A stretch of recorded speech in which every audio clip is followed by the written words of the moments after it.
I never expected my life to unravel like this. At least not the way it did on that particular day. You see, when you marry someone, there's this unspoken belief that no matter what life throws at you, you're in it together. That belief shattered into a million pieces the moment my wife, Clara, demanded a divorce. Let me set the scene for you. It was a week after my father-in-law, Robert, had been laid to rest. The man was a legend, self-made, disciplined, and surprisingly kind to a fault despite his stoic exterior. He was the type who spoke more through action than words, and those actions built an empire worth millions. Now, I knew Clara had her issues with him. She always complained about how he never let her live her life. But this? I wasn't prepared for this level of betrayal. Clara stood there in the living room, arms crossed, a smug smile curling her lips. Her voice was sharp when she said it. I want a divorce. At first, I thought she was joking. I laughed. Can you believe that? I actually laughed. Come on, Clara, I said. What are you talking about? We just buried your father. Shouldn't we be talking about how we move forward together? But the look on her face told me this wasn't a joke. It wasn't even a spur-of-the-moment decision. No, this was calculated, planned, and executed with surgical precision. You're useless to me now, she said, her words cutting like a blade. I don't need you anymore. Useless? That word echoed in my mind, stinging more than I'd care to admit. Useless. After all these years of standing by her side, supporting her when she felt lost, believing in her when even she didn't believe in herself, I was useless? And then it hit me. The $379 million inheritance. She had already begun to think of herself as untouchable, invincible even. That money, she believed, was her golden ticket out of this marriage. I looked at her, trying to keep my composure. I'll admit, it wasn't easy. The anger, the betrayal, it was all boiling under the surface. But I wasn't going to give her the satisfaction of seeing me lose my cool. No, if she wanted to play this game, I'd let her. All right, I said, keeping my tone light, almost amused. If that's what you want, then fine. I'll sign the papers. But just remember one thing, Clara. Don't regret this later. LOL. Yes, I said LOL. You should have seen her face. She probably thought I'd beg, cry, or try to talk her out of it. Instead, I gave her what she wanted. I signed those papers without hesitation, handed them back to her, and walked out of the house. I didn't even pack my things. What was the point? Clara had made it abundantly clear where I stood in her world. Now, I'll be honest with you. Walking away wasn't easy. That house?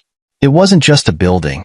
It was the place where I had invested my love, my hopes, and my dreams for our future. It was where I thought we'd grow old together, but clearly, I was the only one who felt that way. And as I left, I couldn't help but laugh a little. Not out of humor, but because I knew something she didn't.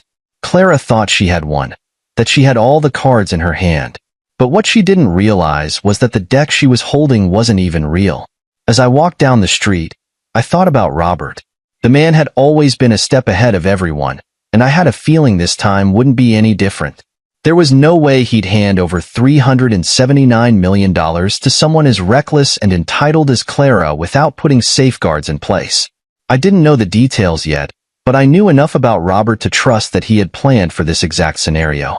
So, as Clara celebrated her supposed victory, I let her. Let her believe she had it all.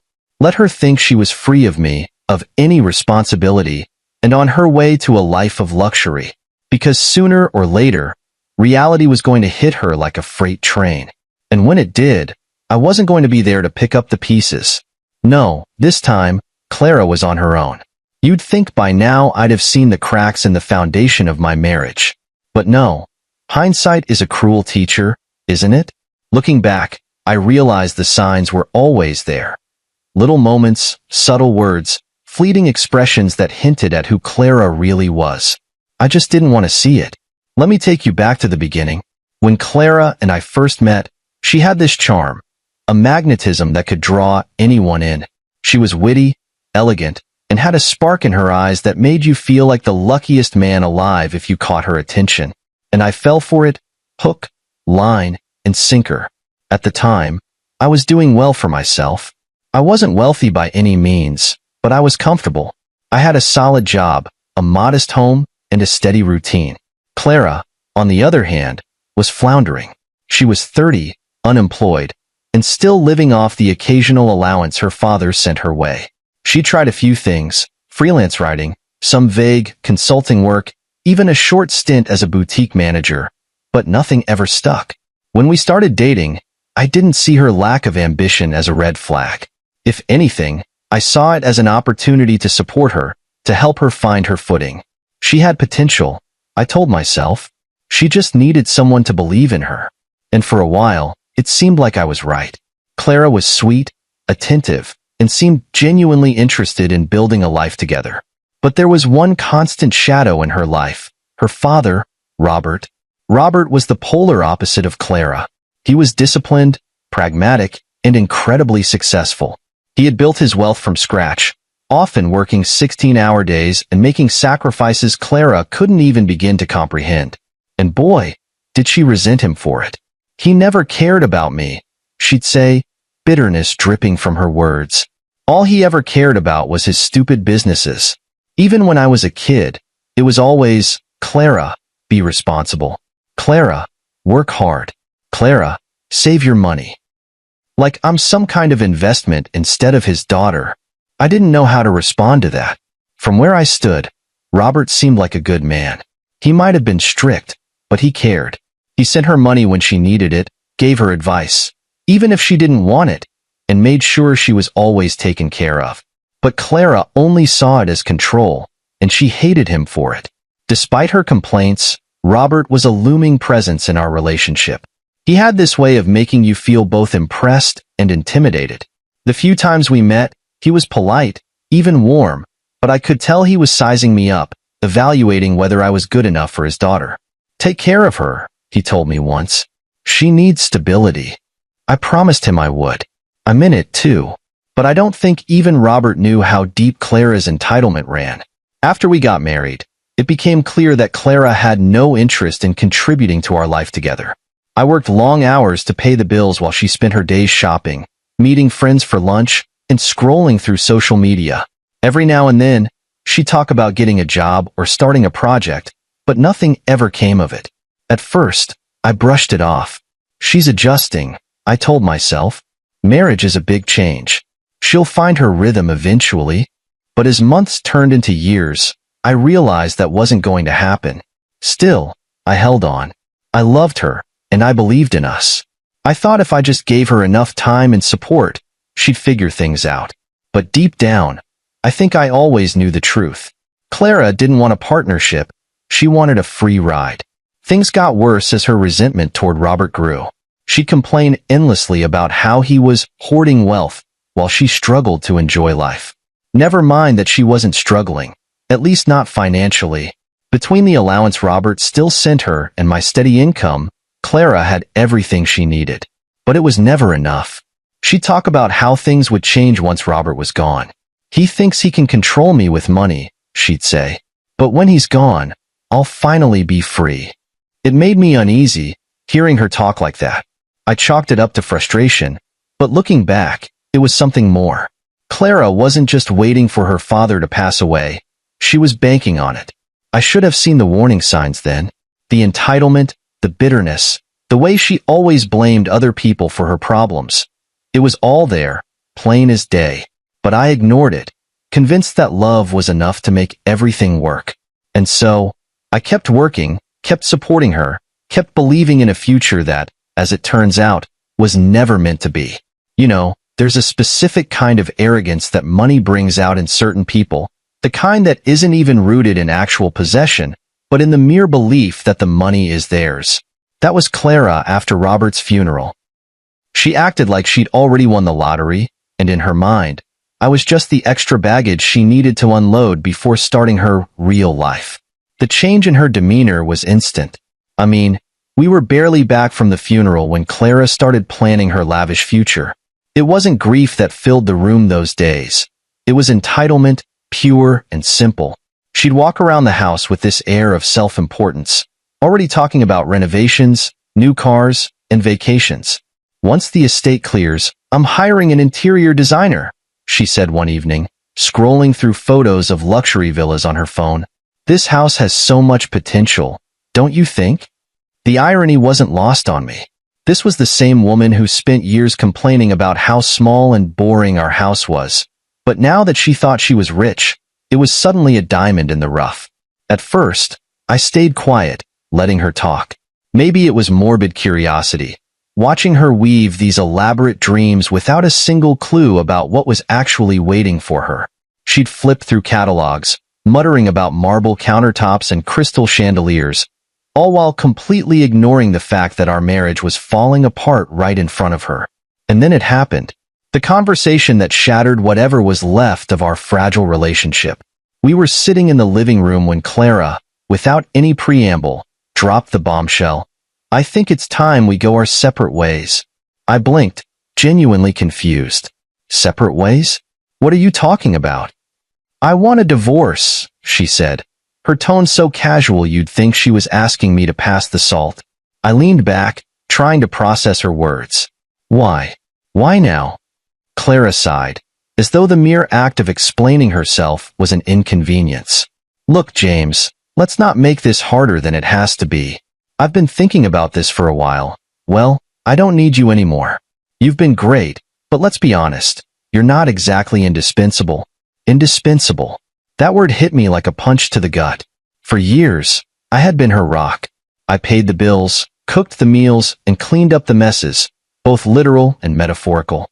But now, because she thought she had a $379 million safety net, I was suddenly disposable? I could feel the anger bubbling up, but I forced myself to stay calm. So, this is it then?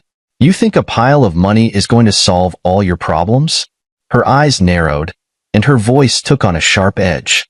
Don't act like this is some big betrayal. You've known for years that this marriage wasn't working. I deserve a chance to be happy, James. And frankly, I can't do that with you holding me back.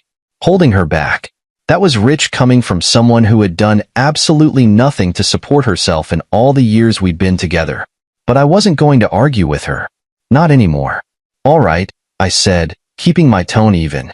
If that's what you want, then fine. I'll sign the papers. She looked taken aback, like she expected me to beg or fight to change her mind. But why would I? Clara had made it perfectly clear that I was just a placeholder in her life, a temporary convenience until something better came along. As I signed the papers, I couldn't help but feel a strange sense of relief. Yes, it hurt to see how little I meant to her, but at the same time, I knew I was better off without her. Before I handed the papers back, I paused and looked her in the eye. Just one piece of advice, Clara. Don't regret this later. LOL. Her lips curled into a sneer. Trust me, I won't. She didn't even wait for me to leave. As I walked out the door, I could hear her on the phone, talking excitedly about a luxury spa retreat she wanted to book to celebrate. Celebrating what? Exactly? Losing a husband who would have walked through fire for her? Gambling her entire future on an inheritance she hadn't even read the fine print on? But I let her have her moment. Let her revel in her supposed victory. After all, what Clara didn't know, what she couldn't know, was that the $379 million she was banking on wasn't exactly what she thought it was. And soon enough, reality would come knocking, shattering her little fantasy into pieces. You know that moment in movies where the villain, standing on top of the world, suddenly realizes the ground beneath them isn't as solid as they thought? That's exactly what happened to Clara when she met with Robert's lawyer. By this point, Clara was on cloud nine. She'd strutted into the lawyer's office like a queen arriving at her coronation. She wore her best designer outfit, probably something she'd bought with my money before the divorce, and carried herself with this smug confidence, like the world owed her everything it had to offer. I wasn't there, of course, but I can imagine how it all went down. Clara probably didn't even bother with pleasantries. She wasn't interested in legal jargon or family formalities. She was there for one thing and one thing only. The $379 million she believed was her birthright. The lawyer, a man named Mr. Grayson, was an old friend of Robert's. He'd handled the family's legal matters for decades, and he wasn't one to suffer fools lightly. Clara, however, didn't realize this. Let's cut to the chase, Mr. Grayson. I can almost hear her saying, I know my father's estate was substantial, and as his only child, I assume the bulk of it belongs to me. So, if we could just finalize the paperwork, that would be great. Grayson, to his credit, didn't react. The man was a master of composure. Instead, he handed Clara a copy of the will. Have you read this document thoroughly, Mrs. Emerson? He asked. Clara waved a dismissive hand. I glanced at it. My father's estate is worth $379 million, correct? That's all I need to know. That's when it happened. Grayson chuckled. Not a polite chuckle, mind you. This was the kind of laughter you'd expect from someone who knows a secret that's about to change your life forever. Clara froze. What's so funny? She demanded, her voice tinged with irritation. Grayson leaned back in his chair, his eyes twinkling with a mix of amusement and pity. Mrs. Emerson, I suggest you take a closer look at the terms of the will. The estate is indeed worth $379 million, but there are conditions. Conditions? Clara's confidence began to waver. Yes, Grayson said, opening the will to a specific page. Your father, as you know, was a meticulous man. He believed in hard work and responsibility. As such, he outlined a series of requirements that must be met before you can access the full inheritance. What kind of requirements? Clara asked, her voice rising. Grayson explained calmly, as though he'd done this countless times before. To access the funds, you must meet the following conditions: secure full-time employment, complete a financial management course, and maintain both for a minimum of 5 years. Only then will the trust be fully unlocked. Clara's face must have drained of all color at that moment. You're joking, she said. That's ridiculous. I'm his daughter. I shouldn't have to earn what's rightfully mine. Grayson didn't flinch. Your father was quite clear on this matter.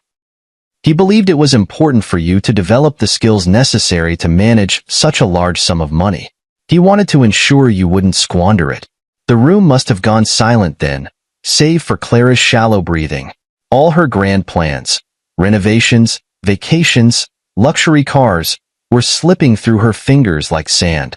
And what if I don't meet these conditions? She asked, desperation creeping into her voice. Grayson closed the will with a quiet thud. If you fail to meet the conditions within 5 years, the trust will be dissolved, and the entire estate will be donated to charity. Charity? Clara practically screamed. You're telling me I could lose everything? Grayson nodded. That's correct. Clara was stunned. This wasn't how it was supposed to go.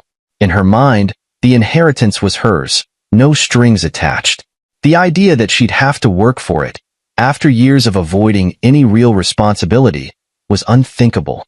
But the final blow was yet to come.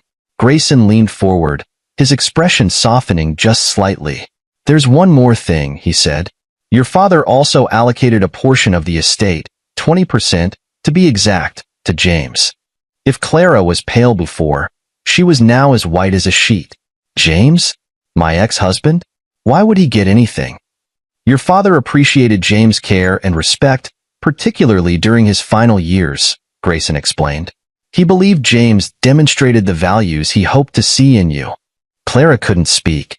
She had come into that office expecting to leave as a millionaire, only to find herself saddled with a to-do list and a fraction of what she thought she deserved.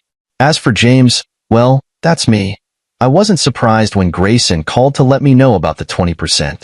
I thanked him and told him to give Clara my regards. After all, I warned her not to regret this later.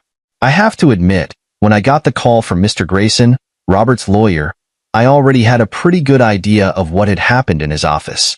I could practically hear Clara's screeches through the phone line, even though I wasn't there. But hearing Grayson lay it all out for me, piece by piece, was satisfying.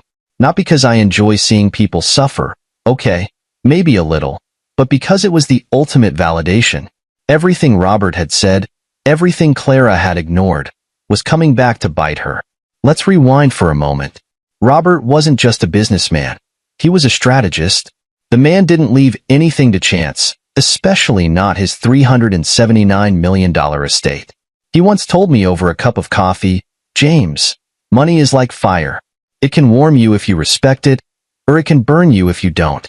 I didn't realize then how much weight those words carried. Now, Clara?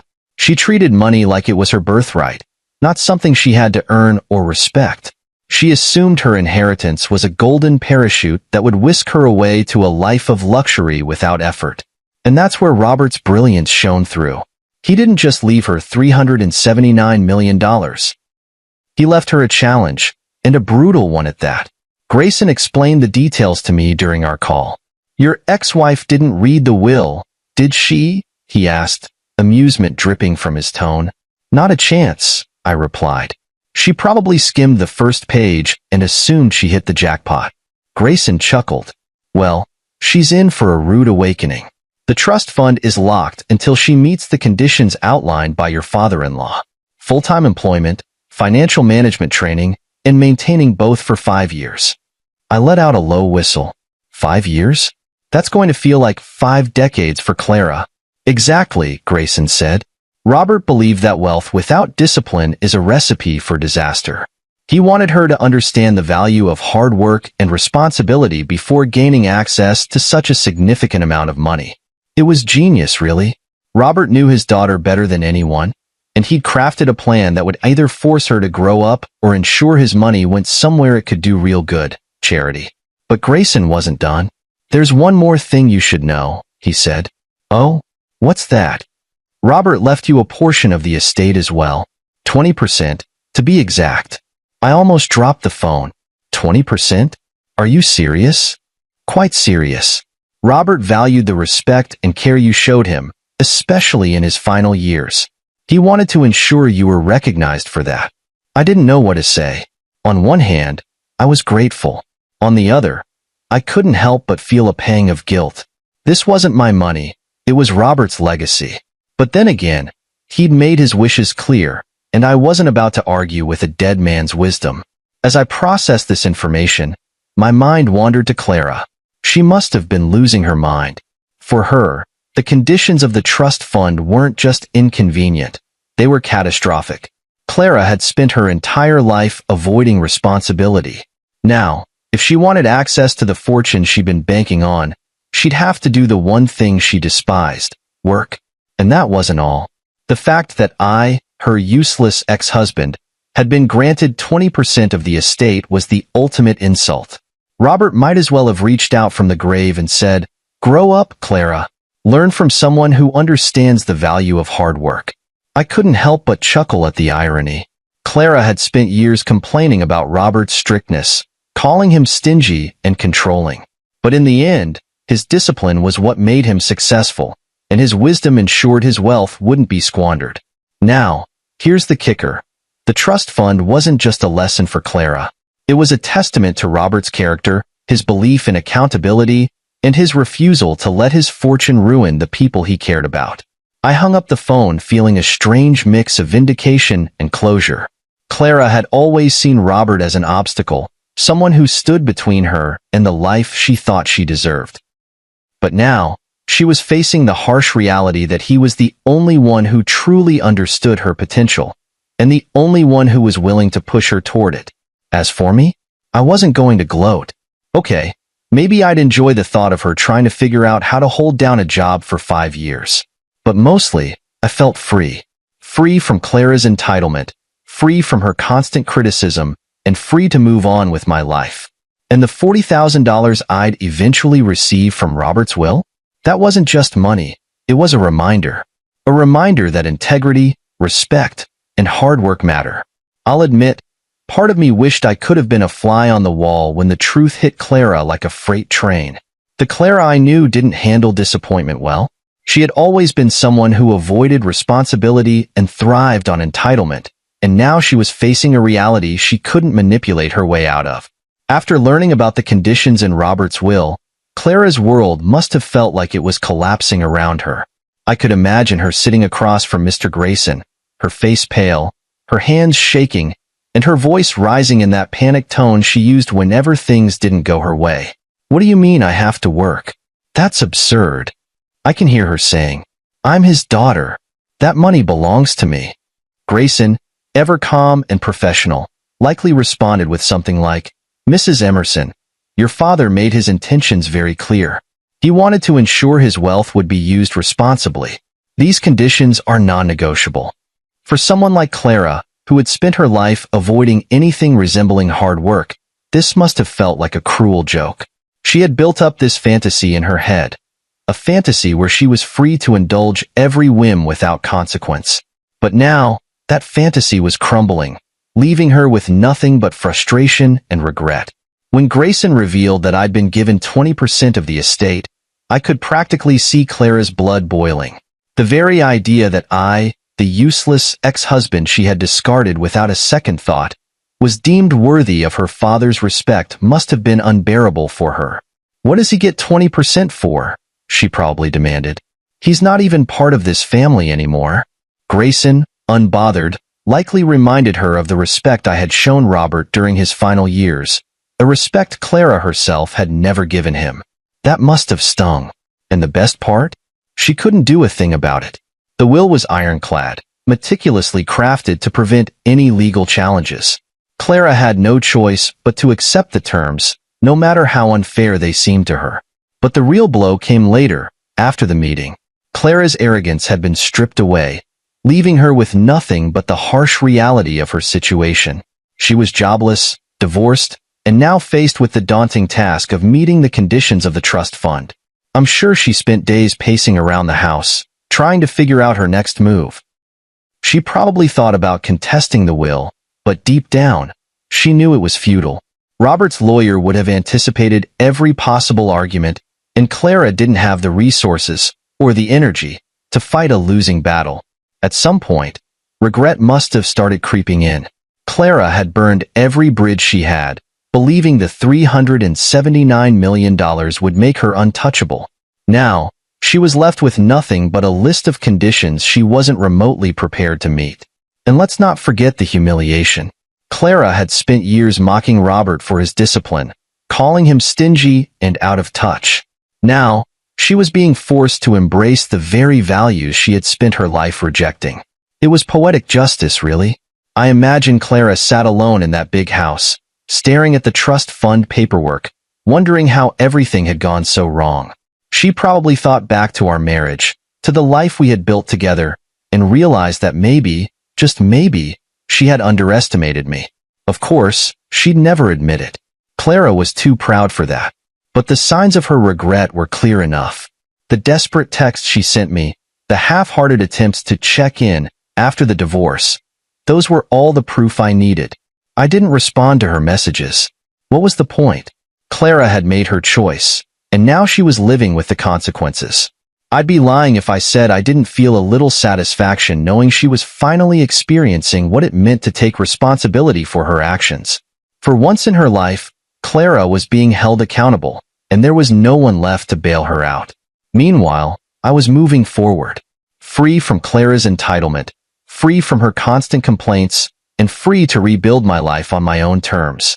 As for Clara, I have no doubt she's still struggling to come to terms with her new reality. Maybe she's trying to find a job. Maybe she's taking the financial management course her father required. Or maybe she's just sitting in that house, wallowing in regret and wondering how she let it all slip through her fingers. Whatever she's doing, one thing is certain. She'll never forget the day her fantasies came crashing down, leaving her with nothing but the bitter taste of regret. You know, looking back, the strangest thing is how come I felt. I just walked out of a marriage that had been falling apart for years, left behind a house filled with empty promises, and now I was hearing that my ex-wife, Clara, had pretty much detonated her entire future. And yet, I wasn't angry or bitter. I was relieved. The truth is, the divorce wasn't just an ending.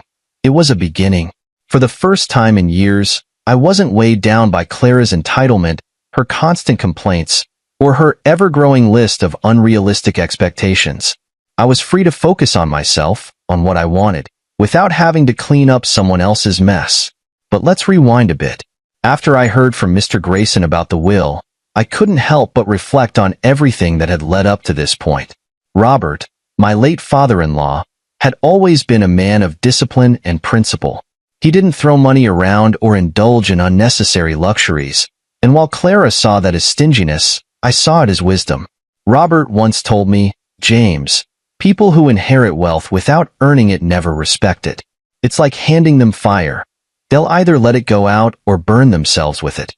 At the time, I thought he was just making conversation, but now I realized he had been preparing me for this very moment. Clara, on the other hand, had spent her life chasing the illusion of wealth without ever understanding its value. She thought money would solve all her problems, but she didn't realize that money without purpose is nothing more than numbers in a bank account.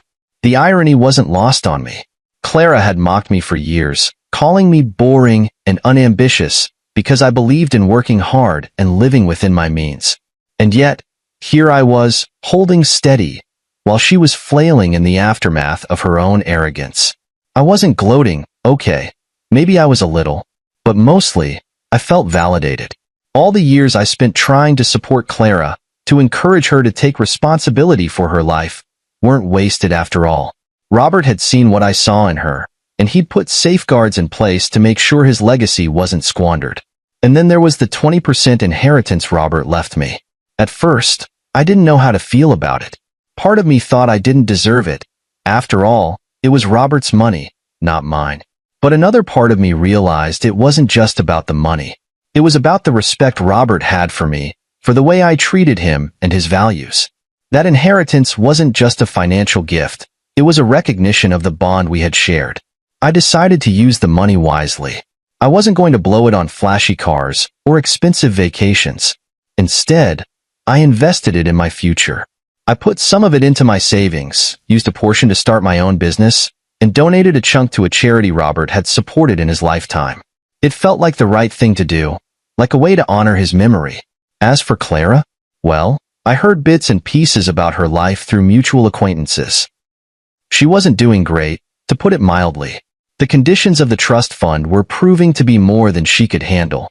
She tried to find a job, but quickly realized that a lifetime of avoiding responsibility doesn't exactly prepare you for the workforce. From what I heard, she took the financial management course her father required, but even that was a struggle.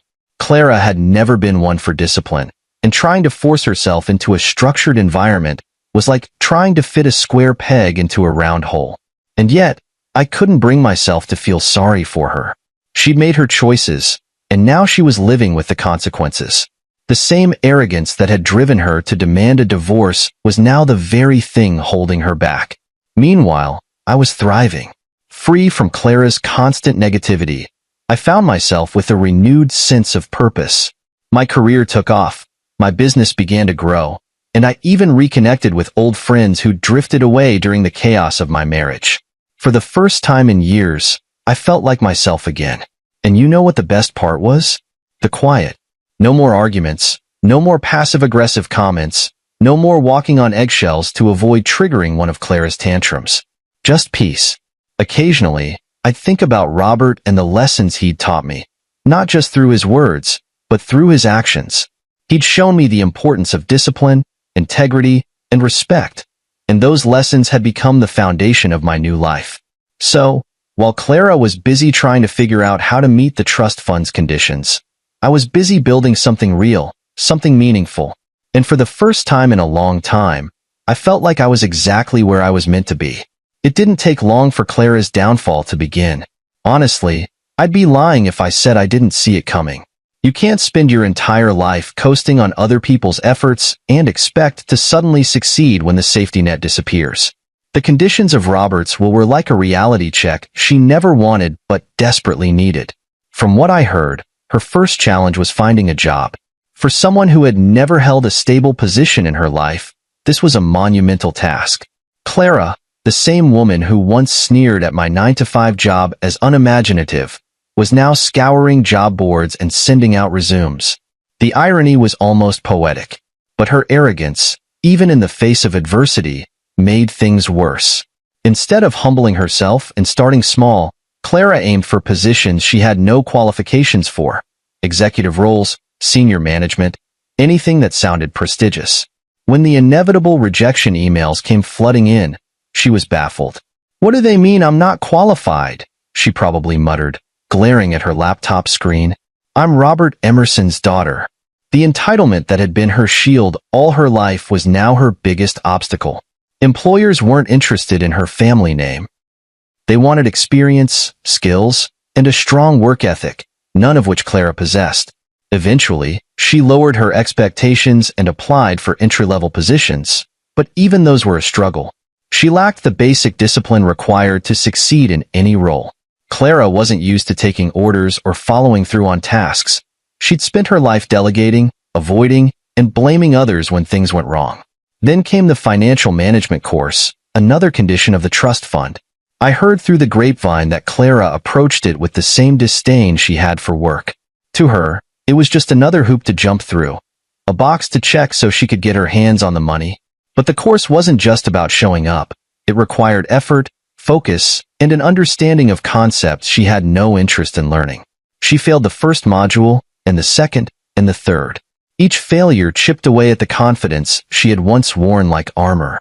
For the first time, Clara was facing a world that didn't bend to her will, and it was breaking her. Her lifestyle began to crumble, too. Without access to the $379 million she thought was hers, Clara had to rely on what little money she had left. The expensive spa treatments, shopping sprees, and fancy dinners that once defined her life were replaced with budgeting apps and meal prep. She even sold off a few of her designer handbags to make ends meet. I can't imagine how humiliating that must have been for her. Clara, the self-proclaimed queen of luxury, reduced to clipping coupons and shopping in discount stores. But the worst part, from what I understand, was the isolation. Clara had burned so many bridges in her pursuit of wealth and independence that when things started falling apart, she had no one to turn to. Her so-called friends, the ones who had cheered her on when she divorced me, vanished the moment her money ran out. It's funny how quickly people disappear when you're no longer useful to them. Clara learned that the hard way. Meanwhile, the clock was ticking. The trust fund conditions gave her 5 years to secure a job, complete the financial course, and maintain both consistently. But each failure, each misstep, made the goal seem further and further out of reach. I heard she tried to contest the will at one point, claiming the conditions were unfair. Of course, the case didn't go anywhere. Robert had been meticulous in crafting the will, and there was no legal loophole for Clara to exploit. She was stuck, and she knew it. Every now and then, I'd hear snippets about her from mutual acquaintances. "She's struggling," they'd say. "She's not doing well." I never asked for details. I didn't need to. Clara's downfall wasn't something I wanted to gloat over. It was just a natural consequence of the choices she had made. Still, there was a part of me that hoped she'd learn something from all this. Maybe the struggle would force her to grow up, to finally take responsibility for her life. But deep down, I knew better.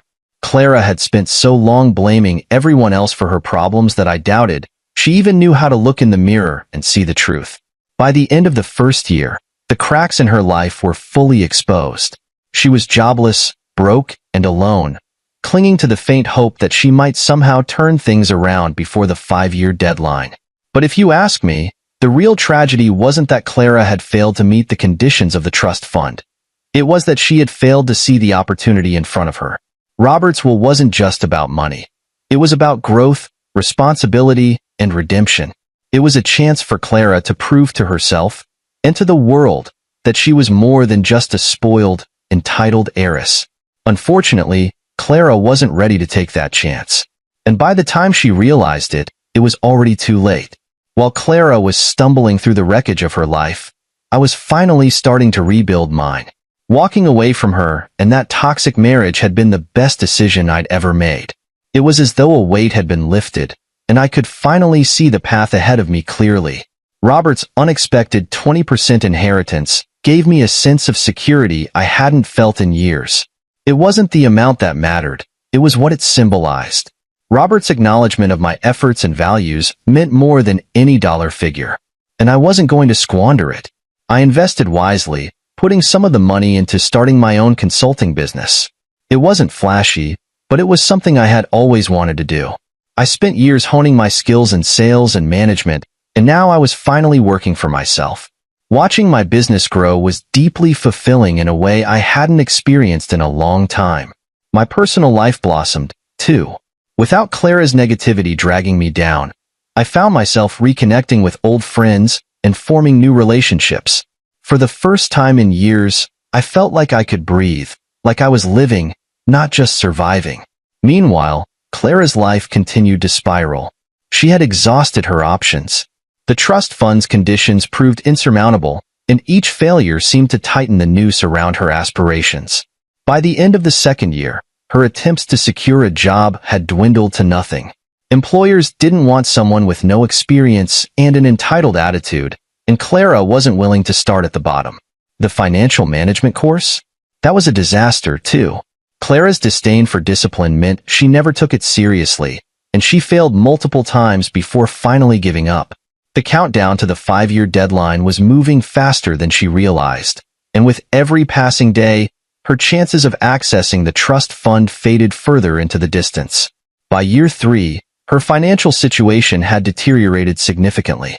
The money she once thought would last forever was gone, spent on trying to maintain a lifestyle she could no longer afford. The big house, the designer clothes, the spa treatments, all of it disappeared. From what I heard, she ended up moving into a small apartment, barely scraping by on what little she had left. Her social circle had evaporated, too. The friends who had celebrated her independence after the divorce were nowhere to be found.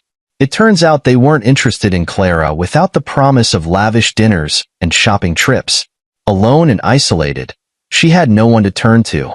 I'd hear snippets about her occasionally, how she was struggling, how she'd become a shadow of the woman she once was. I didn't go looking for these updates, but people love to talk. "You dodged a bullet with that one," a former colleague said to me once. "She's really hit rock bottom." I nodded, offering a polite smile, but I didn't feel the satisfaction I thought I would. By then, Clara wasn't even a part of my life anymore, just a distant memory of a chapter I'd long since closed. As the 5-year deadline approached, the inevitable happened.